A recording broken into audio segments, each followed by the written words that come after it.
Hey guys, welcome back to the shop. Well, in this video, I am going to be building a router table. Now, I already have a router table attached to my table saw as one of the wings on the table saw.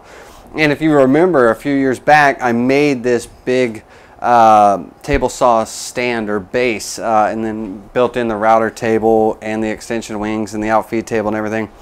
Well, in my shop, one of the things when I built this, I was actually in a smaller shop when I built this, and it was too big for that small shop. I thought, well, I'm moving into a bigger shop, and so this is going to be perfect. It's going to give me storage, and it does. It gives me great storage. There's nothing really I'd want to change about it.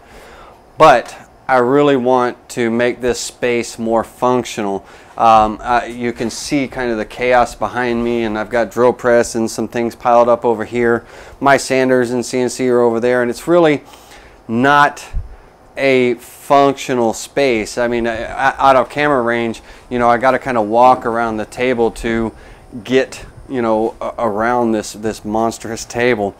And so what I want to do is I want to build a standalone router table, something that I can put up against the wall and, you know, pull out if I need, but, you know, where it's got its own position in place, and I want to change my lumber racks and stuff. So that's what we're going to do. We're going to build a router table. Now, when I was looking at different router table designs, I thought, well, do I want to build a router table with a cabinet underneath, or do I just want to build a simple, quick and easy router table? And I found in like a ShopNotes type magazine, I found a router table that was very basic, and it had a solid base to it, and I liked the design of the base because it's actually a design that, making it a little longer, I can actually use it, the same type of construction or same type of design, for a workbench, a simple, very simple workbench. And that's one of the things I don't have in the shop. My outfeed table for my table saw is kind of my catch-all workbench, and I want to change that up a little bit too. I want a nice workbench to be able to work off of. And so I've got some 2x4s, and now this base is solid. It's made out of 2x4s, and there's some half-lap joinery, and basically it's almost like mortise and tenon joinery, but we're gonna, you know, make the 2x4s, or, you know, themselves are gonna be the tenons. We're not gonna have to cut tenons on the end of them. We're just going to cut out some mortises in the legs or the structures of it, and you'll see as we get along. So what I'm gonna do is we're going to get started, and we're going to start with the base. It's going to be a two-part series here, and we're going to build the base in this part 1 video, get it done, and then we're going to build the top. Now the top I want to do something special with, because I want, you know, add some T-tracks, some stops. I want to add some features to it, so it's going to be a little bit more entailed. The base is pretty straightforward. So first thing I need to do is the height of my base is going to be 36 inches. The depth from front to back is going to be 18 inches wide, and the side to side length of the base is going to be about 24.5 inches. So let's start off with, I've got my 8-foot 2x4s here, and I'm going to cut 2 legs off each end, my 36 and 36, and in the middle that leaves me a little piece, you know, left over, and I'm going to take my 18-inch piece out of that, because I need 4 2x4s for this particular part. I got 4 2x4s are going to give me 8 legs, and 4 of these 18 inches what I'm going to cut out of the center part, stretchers, and that's what I need, 4 stretchers and 8 legs. And then we're going to cut some other pieces out of the remaining 2x4 that I have, and all together we've got 5 2x4s it's going to take to build this, and some very cool construction. So let's go.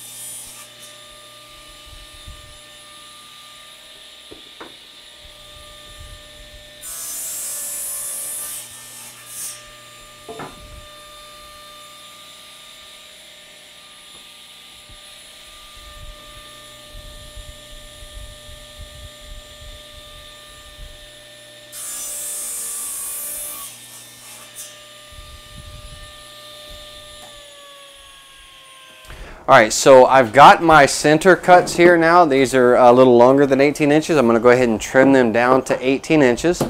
I've got my legs. I've got the 8 legs here. They're right now currently 36 1/4. I want to trim off 1/4 of an inch off of the factory end because these came right out of the big box store and I'm not sure how square they are. So I went ahead and cut them a little oversized. I'll trim them down in just a minute.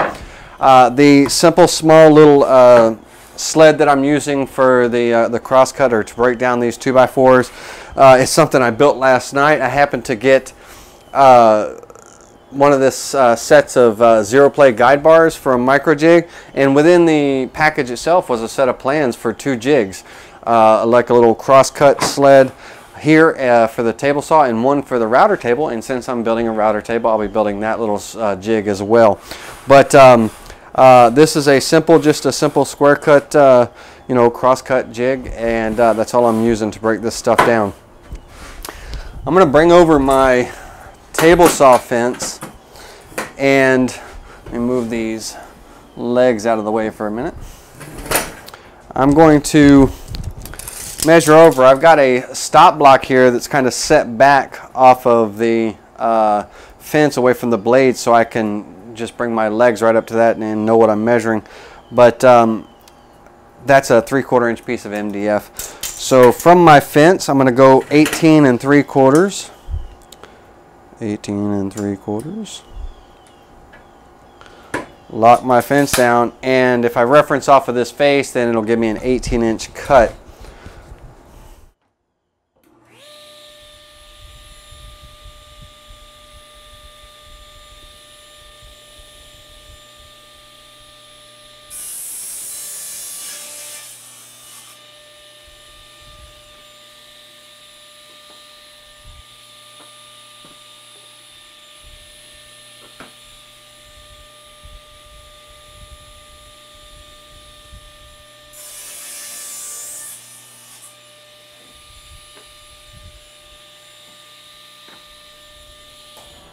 Alright, so out of this last 2x4, I need 3 20 1/2 inch pieces. Now this 2x4, even though I tried to do my best to pick out 2x4s, it didn't have a lot of defects. It was kind of hard to avoid in some of it. So I've got some defects here, and then I definitely have some defects here. So I want to cut those out and get my 3 pieces out of some usable stock. So we need 3 of these at 20 1/2.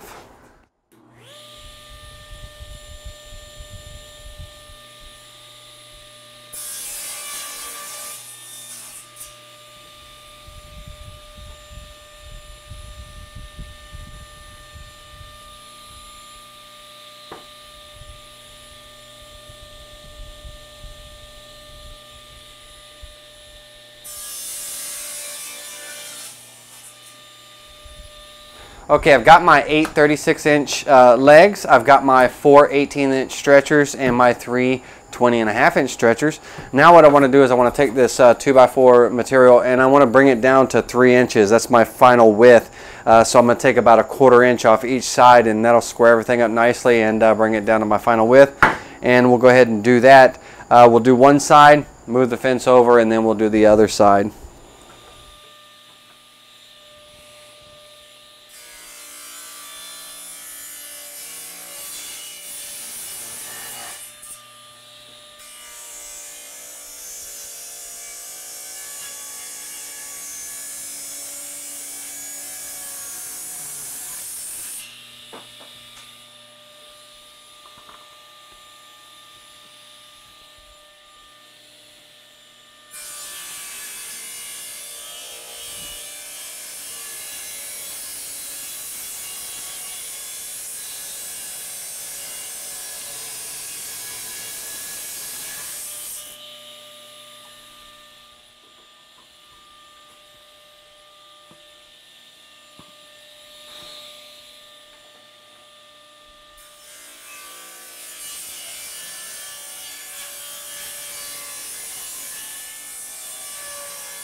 Alright, so now that I have all of the parts cut to their final length and their final width, I need to go ahead and start making the half lap joints or grooves on each one of the legs. Now on the top of each leg, we're going to come down 3 inches, and that'll be the bottom of that first half lap. And we're going to cut away half of the material of this 2x4, so we're going to cut away 3/4 of an inch. And what that'll allow is for the 18-inch runner, for half of it to sit in there like so. And then the second leg will have another half lap cut in it, and it'll wrap around, and it'll create almost like a mortise. For the top, we'll consider it like a bridal joint, but on the bottom it'll create like a mortise and tenon. Now if you'll take a look at this drawing, if we pull it apart, on each one of the legs we need from the top of the leg down 3 inches, and then from the bottom of that we need to go 21 inches to the second half lap or groove. And in order to help facilitate the first cuts, which we're going to do all the tops of each leg first, I've got my Kerf Maker set up on my sled here. And if you guys aren't familiar with a Kerf Maker, basically it is a jig that will take the width of any material that you're trying to match, any type of mortise or groove or half lap that you're trying to match. It'll take the width of that stock piece and it will duplicate it on the far end, and it'll give you something to slide into, to reference up against, like a stop, to create that perfect fit. Alright, so I've got my Kerf Maker clamped in. The edge of my Kerf Maker is flush with the outside edge of my blade. And this area here, this is the reference area. This is what I want to match up, or the size groove that I want to cut. And how I got that is I took my stock and I locked it down to where I have a nice fit there. And that spacing is duplicated on this side here. And it will allow me to slowly chip away at that material until I bottom out, until I hit that stop, and that'll give me a perfect fit. Here's an example of a sample one that I cut. And once I took away that half of that material and bottomed out, that gave me a perfect half lap or groove that my stock piece will fit into, and when it's matched together, it just gives me a nice flush fit, and that's what I want. Just want to note, I've got my blade raised up to take away half of the material, that 1.5 inches, so it's raised up 3/4 of an inch, and we're going to slowly chip away until we hit this dead end. Now you can make various Kerf Makers for various width blades. Now this is my standard blade in here, so my Kerf Maker is designed for it, but you can make one for a dado stack or what have you. Having a dado stack would make this process a lot quicker. If you want to learn more about making yourself a Kerf Maker jig, you can go over to jayscustomcreations.com. Jay Bates has a video on making a Kerf Maker. It's actually the video that I watched to make mine. So go check it out, jayscustomcreations.com.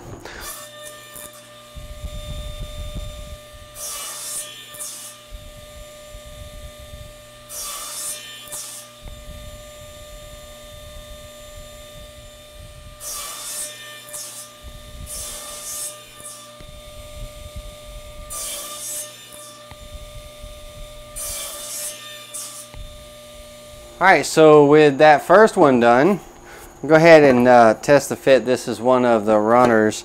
I can bottom it out there, and I've got a nice flush fit. And so now only 7 more of these to do, and then we can reset up for the next cuts. Alright, so I got 2 of the legs cut. I just wanted to, before I went ahead and finished up the rest, I just wanted to illustrate this one more time. Now 2 of the 8 36-inch pieces, 2 of the 8 36-inch 2x4s, they're going to be joined together to create one leg. So we'll have 4 legs when all is said and done. And these half laps that we cut at each one, well, when these legs are joined together, we're going to glue them together. And they create this bridal joint here on the ends. And when we do the same thing 21 inches down, it's going to create that mortise. And the stretchers, the 18-inch stretchers, are going to act as the tenons, and they will fit right in to those joints, and that'll create a solid bracing for this table. That's why I liked it so much, and this construction can be used for a workbench as well, which I think is what I'm going to do. But I just wanted to go ahead and illustrate that to you, just to give you an idea of what I was referring to earlier. I know I showed you the drawing and all, but this is kind of the real life example here. So, all right, so with all the half laps cut on the top of the legs, I can go ahead now and focus on the lower dados on the legs. And from the bottom of this half lap, I want to measure down the leg 21 inches. And I went ahead and marked it there. And that's where our dado is going to start. And it's going to extend 3 inches below that. And that's how wide it's going to be. Now I went ahead and just switched my Kerf Maker around. I have more of a clamping fence on this side of my fence so I can work right to left. I've got my Kerf Maker set up and clamped here for reference. Went ahead and put a feather board down to keep that down pressure so that the depth of my dados will remain the same, and even if there's a slight variation or twist or cup or anything in the 2x4s, because they're just standard 2x4s from Lowe's, nothing special. This down pressure will help keep everything consistent.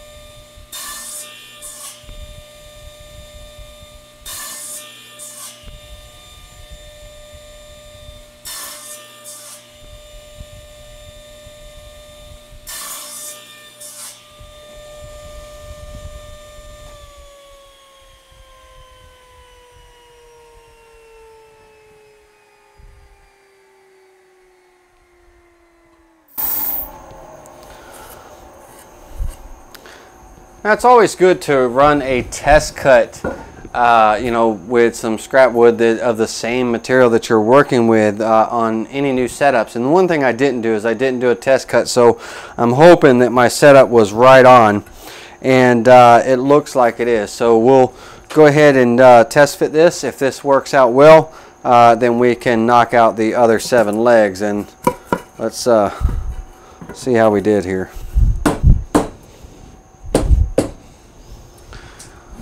It's snug, wasn't intended to be a religious symbol, but God bless it, it worked. Yep, so that is a nice fit. That means my setup is good, and we are set to go. So we'll just rock through these other 7 legs and get this thing moving along.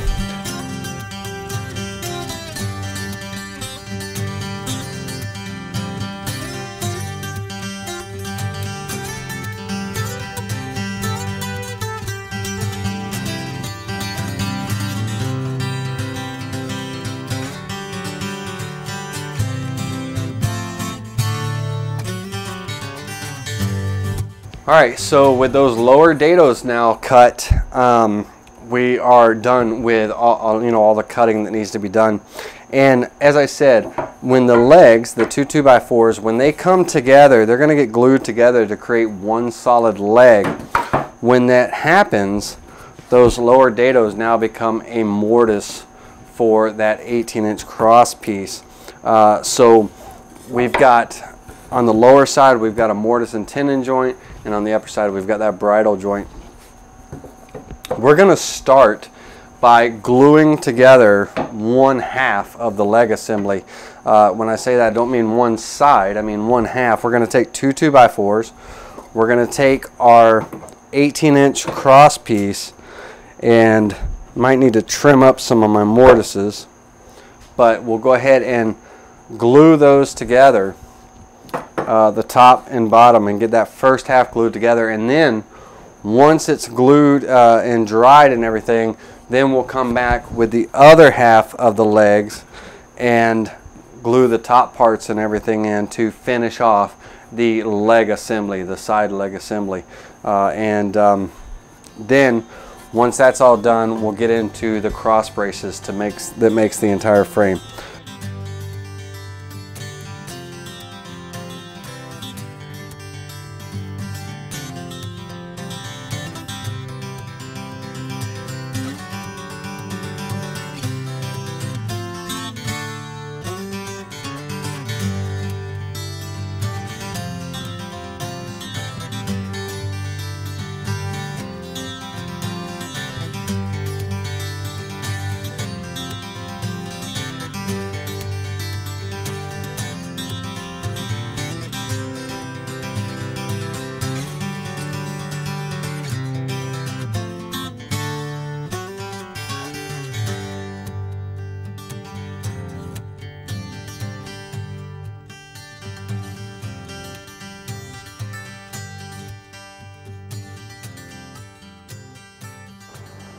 All right, so over here on the workbench, I went ahead and laid down one side of the base, and I put in the three 20.5-inch stretchers just to show you the orientation.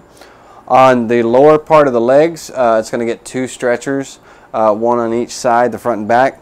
And on the top side here, it's only going to get a stretcher in the back. The front is going to be open so you can access the router and everything.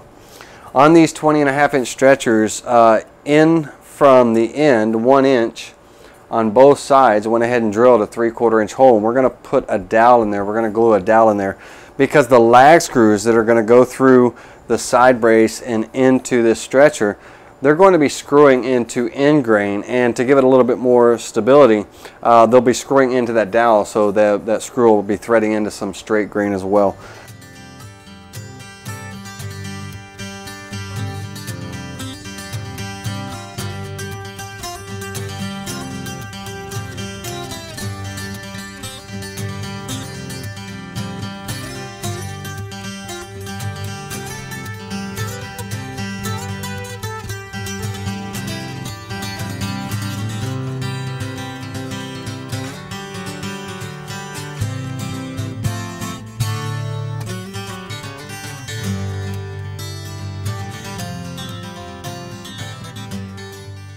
Alright, so the last part of this assembly is pretty straightforward. I've got the cross braces clamped in place and kind of pressure fit right now. And what you want to do is you want to pre-drill through the outside 2x4 into the cross brace using a 3/16 inch drill bit. And you're going to use two of these 1/4 inch by 3.5 inch with washer lag bolts. And we'll go ahead and, again, you've got one in the back and two on the front and the back. You don't have a stretcher in the front, so you have access underneath to get a hold of the router. So we'll go ahead and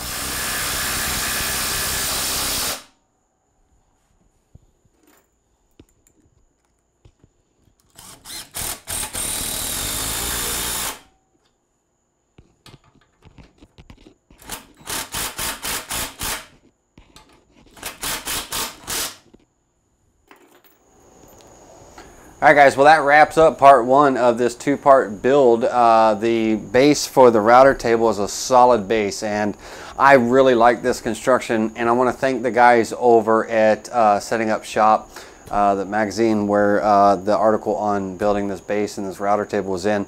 Now the top and everything that was in the article, the top of the router table and the fence and all, I'm not going to use that design. I didn't. The top that I want to build is going to be a little bit more involved, and in part two we're going to focus on making the top, making the fence, and then the finishing touches and everything. And when it's all said and done, I hope it's a pretty awesome you know, router table. And in the meantime, if anything new comes up, you know, I'll definitely let you know. I'm going to try to, you know, start to get back to getting some regular builds going. It's really tough, you know, because it's hard to build projects when you don't have any materials. I don't have any materials, no wood, and you know, no money to buy materials. So it's a struggle, but I'm trying to work my way back into it. And I do want to thank, I really want to thank the Woodworking Maniac, Timothy Babb. I appreciate you sending me. He sent me some cool clamps, and he sent me some cool little, you know, wood, some thin wood and stuff. I don't have that around right now, but thanks again, Timothy. I appreciate that. And if you guys haven't checked out Timothy Babb's, you know, video channel, The Woodworking Maniac, get over there and check it out and subscribe. Tell him Laney sent you. And if you're interested in, like I said earlier in the video, some more information on that Kerf Maker, go check out jayscustomcreations.com. He's got a video on building that Kerf Maker. Alright guys, well until next time, I'll see you soon. Now, tip of the day. The rule of thumb is, if your joints are tight and you have to beat them into submission with a hammer, preferably a soft hammer, nothing like this, but if you have to beat them into submission, hit the wood, not your thumb. That was pretty stupid. My thumb was right there. Like, pow! Oh. Hey guys, you want to know more about the Crosscut Sled that I use in my video or the Gripper 3D Advanced Push Block? Go over to microjig.com and check them out. Tell them that Laney sent you. The little Crosscut Sled is a free plan that came with the Zero Play guide bar system. They also have a free plan for a little sled for the router table, which is very cool. And the Gripper 3D Advanced Push Block is the GR200 model. Definitely a finger saver, definitely a safety advice that you may want in your shop. So learn more over at microjig.com.